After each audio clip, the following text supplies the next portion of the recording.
أعوذ بالله من الشيطان الرجيم بسم الله الرحمن الرحيم السلام علیکم ورحمۃ اللہ وبرکاتہ۔ آئیے قرآن سمجھیں۔ سورۃ البقرہ آیت 53۔ اعوذ باللہ من الشیطان الرجیم بسم اللہ الرحمن الرحیم۔ وَإِذْ آتَيْنَا مُوسَى الْكِتَابَ وَالْفُرْقَانَ لَعَلَّكُمْ تَهْتَدُونَ۔ صدق اللہ العظیم۔ وَإِذْ اور جب، کسی واقعے کو یاد دلانے کے لیے، یعنی وہ وقت یاد کرو، اس وقت کو ذہن میں مستحضر کرو، ذہن میں لے آؤ جب آتینا حمزہ تا یا، اسی سے ہے عطا آیا، اور پھر اسی سے ہے آتا، یہ بھی عربی کا ایک سٹرکچر ہے۔ عطا آیا اور آتا اس نے دیا۔ فعل ماضی ہے، اس کے آخر میں جب مزور الف نا آتا ہے تو اس کا معنی ہوتا ہے کہ اس فعل کا جو فاعل ہے وہ ہم ہے، یعنی جمع متکلم۔ آتینا ہم نے عطا کیا، ہم نے دیا۔ وَإِذْ آتَيْنَا اور جب ہم نے عطا کیا، ہم نے دیا، موسیٰ، موسیٰ کو مفعول ہے اس فعل کا، آتینا موسیٰ ہم نے دیا موسیٰ کو۔ کیا دی ہم نے، کیا دیا؟ الکتابہ کتاب دی۔ کتاب کا لفظ جو ہے وہ کاف تا با سے ہے، اسی سے عربی میں فعل ماضی آتا ہے، کاتابہ اس نے لکھا۔ اسی سے آپ نے سنا ہوگا کاتب لکھنے والا، اور مکتوب اس چیز کو جو لکھی گئی ہو، خط کو بھی مکتوب کہا جاتا ہے، اور کتاب کے معنی ہوتے ہیں وہ چیز جو ریٹن فارم میں ہو۔ اور اب یہ تو اس کا لفظی ترجمہ ہے، اب کتاب کا ایک مفہوم بڑا واضح ہے، ہر شخص جس کے سامنے لفظ کتاب بولا جائے وہ سمجھ لیتا ہے کہ اس سے کیا مراد ہے۔ اور شریعت کی اصطلاح میں کتاب کا لفظ جو ہے وہ احکام کے لیے بھی آتا ہے، مقرر احکام، جو وہ احکام جو کہ شریعت نے مقرر کیے ہیں ان کے لیے بھی کتاب کا لفظ آتا ہے۔ تو بہرحال فرمایا وَإِذْ آتَيْنَا مُوسَىٰ، جب ہم نے عطا کیا موسیٰ علیہ السلام کو الکتابہ کتاب عطا کی، اس کی مراد تورات ہے، والفرقان کتاب عطا کی، والفرقان اور فرقان عطا کیا۔ والفرقان یہ واو ہے شروع میں، واو کے معنی اور کے ہم کا کیا کرتے ہیں، آگے الفرقان ہے۔ اس فرقان کے جو اصلی حروف ہیں وہ ہیں فا، را، قاف۔ اسی سے اردو میں ہمارا لفظ استعمال ہوتا ہے فرق کرنا، فارق، وہ چیز جو فرق کرنے والا پوائنٹ ہوتا ہے، جس نے فرق کر دیا ہو، یہ چیز فارق ہے، یعنی دو چیزوں کے درمیان جدائی کرنے والا ہے۔ اسی سے تفریق ہے، جدائی کرنا، تو 5 میں سے 2 تفریق کریں، مائنس کریں تو 3 آتا ہے، تو یہ تفریق ہے۔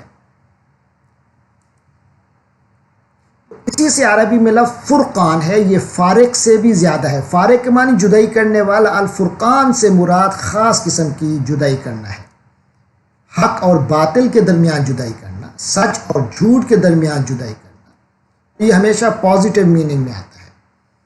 الفرقان کا ایک ترجمہ آپ کسوٹی بھی کر سکتے ہیں، حق و باطل کی کسوٹی۔ ہم نے موسیٰ علیہ السلام کو کتاب دی اور حق و باطل کی کسوٹی دی۔ اب اس حق و باطل کی کسوٹی سے مراد کیا کوئی علیحدہ چیز ہے، یا وہی کتاب ہی کی وضاحت ہے کہ یہ کتاب دی جس کا ایک بہت بڑا فائدہ ہے وہ حق و باطل کے درمیان فرق کا معیار ہے؟ یعنی اللہ نے جو کتاب حضرت موسیٰ علیہ السلام کو دی، اس کی برکت سے انسان کے اندر اس پر عمل کرنے سے، اس کو پڑھنے سے، اسے سمجھنے سے انسان کے اندر ایک نور آتا ہے جس سے انسان حق و باطل کے درمیان فرق کر سکتا ہے۔ اس کے احکام پڑھ کر انسان کو پتہ چل جاتا ہے کہ کیا حق ہے کیا باطل ہے۔ تو وَإِذْ آتَيْنَا مُوسَى الْكِتَابَ وَالْفُرْقَانَ، اور جب ہم نے موسیٰ علیہ السلام کو کتاب دی اور فرقان دیا، یعنی حق و باطل کا معیار دیا۔ یہ معیار خود کتاب کے تعلیمات کی روشنی میں بھی ہو سکتا ہے، اور بعض حضرات نے اس سے مراد معجزات لیے ہیں جو حضرت موسیٰ علیہ السلام نے اپنے ہاتھ مبارک کا معجزہ دکھایا، اور اسی طرح اپنی لاٹھی کا جو معجزہ دکھایا وہ بھی مراد ہو سکتا ہے۔ تو بہرحال اللہ تعالیٰ فرماتے ہیں کہ ہم نے موسیٰ علیہ السلام کو کتاب دی اور فرقان دیا۔ لعلکم، تاکہ تم لوگ، یعنی تم بنو اسرائیل، لعلکم، لعل اور کم کا امتزاج ہے۔ لعل کے معنی شاید، امید ہے، یعنی ایک امکان کی صورت تھی اس کے اندر۔ کم، تم لوگ، لعلکم تاکہ تم لوگ، تہتدون، یہ ہدایت سے ہے، ہا دال یا، اسی سے ہدایت ہے۔ ہدایت کے معنی رہنمائی۔ ہادی کہتے ہیں رہنما کو، مہدی کہتے ہیں اس شخص کو جسے ہدایت مل گئی ہو، جبکہ ہادی وہ ہے جو ہدایت دے رہا ہے، اور ہدایت ان کے درمیان اصل میں مصدر ہے۔ ہدا فعل ماضی ہے، اس کے معنی اس نے ہدایت دی، جسے ہادی اور مہدی آئے تھے، لیکن اس سے عربی میں خاص سٹرکچر آتا ہے باب افتعال کا، اہتدا، اس نے ہدایت حاصل کی۔ پھر اس سے مضارع آتا ہے، یعنی فعل حال اور مستقبل آتا ہے، شروع میں یا لگنے سے یہتدی، وہ ہدایت پاتا ہے، اور تہتدی کے معنی تو ہدایت پاتا ہے۔ تا کی وجہ سے یہاں تو کے معنی پائے گئے، تو تہتدی تو ہدایت پاتا ہے۔ پھر واو نون سے جمع ہو گیا، تہتدون، تم سب ہدایت پاتے ہو، لیکن لعلکم تہتدون سے جب ملا کے پڑھیں گے تو ہم ترجمہ کریں گے تاکہ تم ہدایت پا جاؤ۔ تو وَإِذْ آتَيْنَا مُوسَى الْكِتَابَ وَالْفُرْقَانَ لَعَلَّكُمْ تَهْتَدُونَ۔ آپ کو معلوم ہے کہ آیت نمبر 47 سے ہی اللہ تعالیٰ نے اپنی نعمتیں گنوائیں بنو اسرائیل کو، ان نعمتوں کی قدر کرو، نعمتوں کو یاد کرو، یعنی نعمتوں کی قدر کرو، ذہن میں لے آؤ کہ اللہ نے تم پر کتنے انعام کیے تھے، اب ان کا حق ادا کرو۔